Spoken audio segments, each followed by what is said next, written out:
28 సంవత్సరాల experience evidence based గల ఆయుర్వేదిక multi speciality hospital KSUSC hospital మన హైదరాబాద్ లో.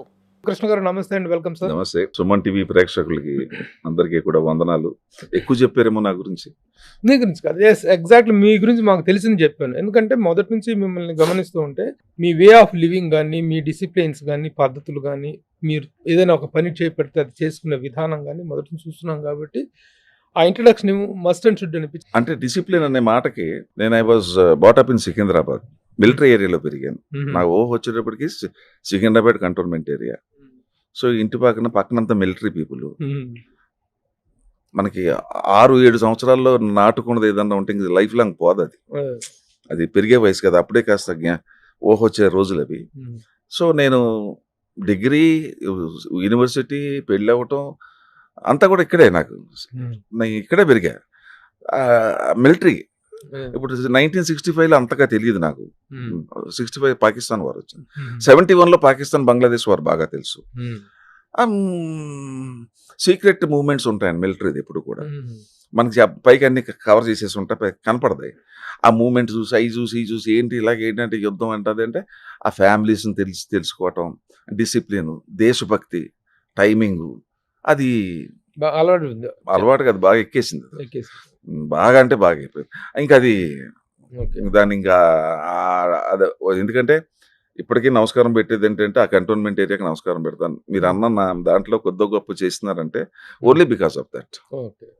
అదే అలా స్టార్ట్ అయితే మరో మలుపు సినిమాతో కెరీర్, హీరోగా మీ కెరీర్ స్టార్ట్ అయినప్పుడు ఇప్పటికి దాదాపు 100-150 సినిమాలు పైన పూర్తయి ఉంటాయి. సంఖ్యాపరంగా అది పెద్ద సంఖ్య కాకపోయినప్పటికీ కూడా ఈ ఎక్స్పీరియన్స్ కి చాలా తక్కువ సినిమాలు అండి. నాకు వచ్చిన సినిమాలు చేయలేదు, 40-50 వదిలేసి ఉంటాను. నాకు నచ్చపోతే చేయను. అంటే I tell you one example. They should be clarity in mind and purity in heart.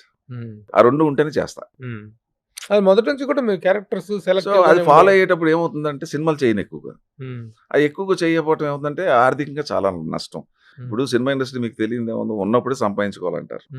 అది మనకి అసలు డబ్బు అది నాకు అసలు లేదు. అసలు యాటిట్యూడ్, ఆలోచన దృక్పథం అసలు లేదా, యాటిట్యూడ్ లేదు. దానివల్లే నాకు సంఖ్యాపరంగా బాగా తక్కువ. సంఖ్యాపరంగా చాలా తక్కువ. కానీ నిర్మాతగా మీరు చేసినట్టు దాదాపు 5 సినిమాలు, 5-6 సినిమాలు, 5 ఫిలిమ్స్ అనుకుంటా నిర్మాతగా. 5 సినిమాల దగ్గర ఆడపడుచు, మరో మలుపు కూడా మీరే. మరో మలుపు అన్ని హిట్స్. ఒక నిర్మాతగా 5 సినిమా. అంటే మరో మలుపుది మాత్రం చెప్పాలి మీకు.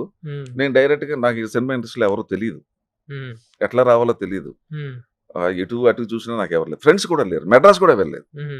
Unfortunate thing. రావాలి, నేను ఎన్టీ రామారావు ఫ్యాన్. నేను సినిమా చూసి ఏమన్నా మనం కూడా అవ్వాలి. ఏమవుతుంది నాకు యాక్టింగ్ తెలియదు, డ్రామాలు తెలియదు, స్టేజ్ ఎటు నుంచి ఎక్కాలో తెలియదు. అందులో సికింద్రాబాద్ లో పెరిగిన వాడిని, అదే ఆంధ్రాలో పెరుగుంటే దట్స్ ఎ డిఫరెంట్ ఇష్యూ. అక్కడ కొద్దిగా కల్చరల్ ప్రోగ్రామ్స్ ఎక్కువ ఉంటాయి కదా. సో అట్లా ఏం చేయాలంటే మనమే డబ్బులు పెట్టి సినిమా తీసుకుంటే పోలేదు.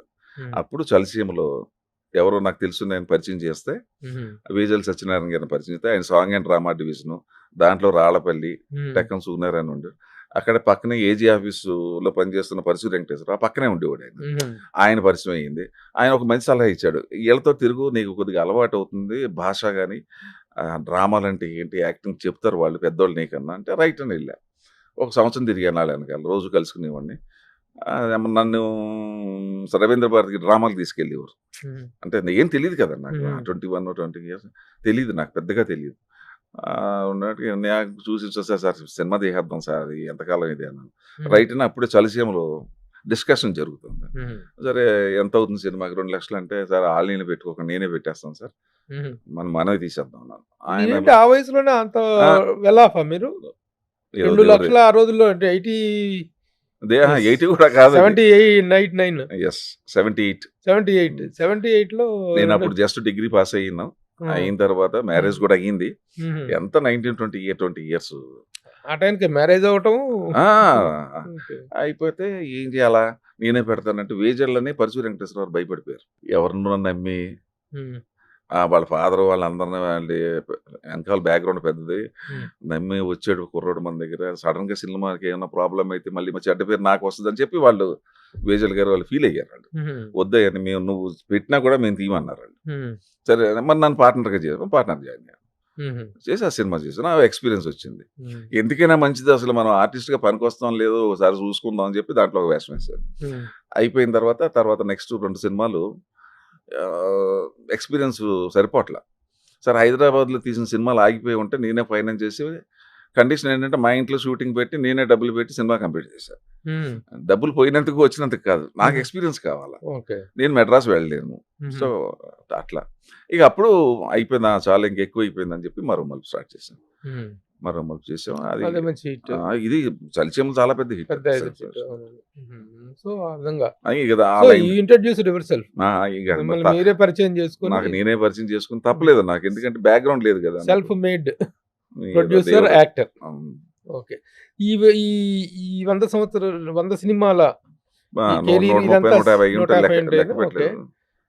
ఎలా మీరు ఒక నటుడుగా, ఒక నిర్మాతగా ఎంత సాటిస్ఫాక్టరీ కెరీర్ ఎంజాయ్ చేశారంటే ఏం చెప్తారు?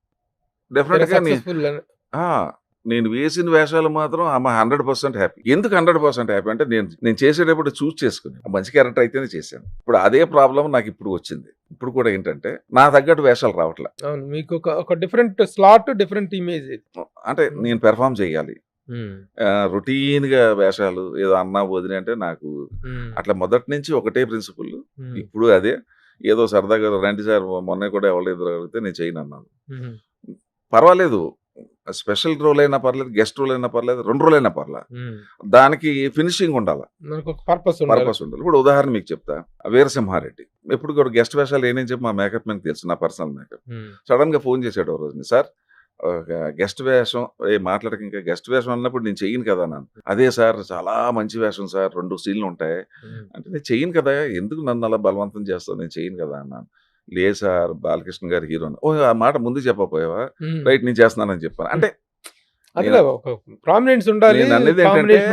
మనసుకు నచ్చినప్పుడు కష్టం అనిపించదండి. కష్టంగా ఉన్నప్పుడు అది మనకు చేయబుద్ధి కాదు. సింపుల్. నేనేమంటానంటే నాకు నేను సంతృప్తి చెందకపోతే నేను క్యారెక్టర్లు చేయలేను. నేను లేను అవ్వాలి, దాంట్లో ఓన్ చేసుకోవాలి. మీకు అర్థమైందా?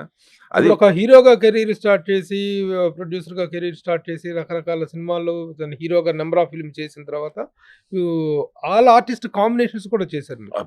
కాంబినేషన్స్ లో ఎక్కువగా చేశాను. శారద గారు, జగ్గ గారు, ప్రభాకర్ రెడ్డి గారు, తర్వాత రావు గోపాలరావు, అల్లు రామలింగయ్య గారు, అంటే హీరో శోభన్ బాబు గారు, కృష్ణ గారు. నేను ఎక్కువ సెకండ్ హీరోగా చేశాను హీరోలతో. అదే చిరంజీవి గారితో కూడా సినిమా చేశాను. శోభన్ బాబు గారు, కృష్ణ గారితో 7-8 సినిమాలు చేశాను. ఆయన నాకు బాగా లైక్ చేసేవాడు. ఎప్పుడు అన్నదమ్ములు కొట్టుకోవటమే.